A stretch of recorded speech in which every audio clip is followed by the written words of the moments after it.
Шчаслівая сям'я, шчаслівае дзяцінства. На Гомельшчыне сёння стартавала міжведамасная прафілактычная акцыя. Працягнецца яна да 1 чэрвеня. Адрастат добрых спраў – дзеці, якія жывуць у неспрыяльным становішчы. Да справы далучацца грамадскія аб'яднанні і працоўныя калектывы. Ключавыя задачы – выяўлення сем'яў, якія знаходзяцца ў цяжкай жыццёвай сітуацыі, прафілактыка і пераадолення негатыўных з'яў. Мы сумели все вместе решать те проблемы, которые возникают. В дальнейшем также мы проводим работу, оказываем помощь в трудоустройстве родителей, которые не работают. Также мы оказываем помощь родителям, которые злоупотребляют спиртными напитками. Мы оказываем им всяческую помощь в оформлении документов.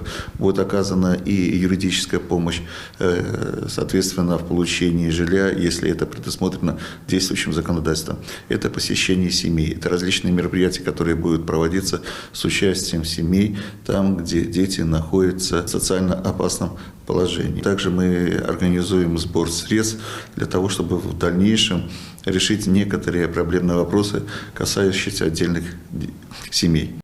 Для жадаючых аказаць матэрыяльную падтрымку адкрыты дабрачынны рахунак. Яго рэквізіты зараз на вашых экранах. Летась удзельнікі акцыі сабралі каля 60 тысяч рублёў. Для тых, хто мае патрэбу, набылі хатнія прылады і тэхніку. Таксама ў плане мерапрыемстваў прафілактычныя гутаркі, круглыя сталы, выязныя пасяджэнні камісіі па садзейнічанні занятасці насельніцтва і дыялогавай пляцоўкі.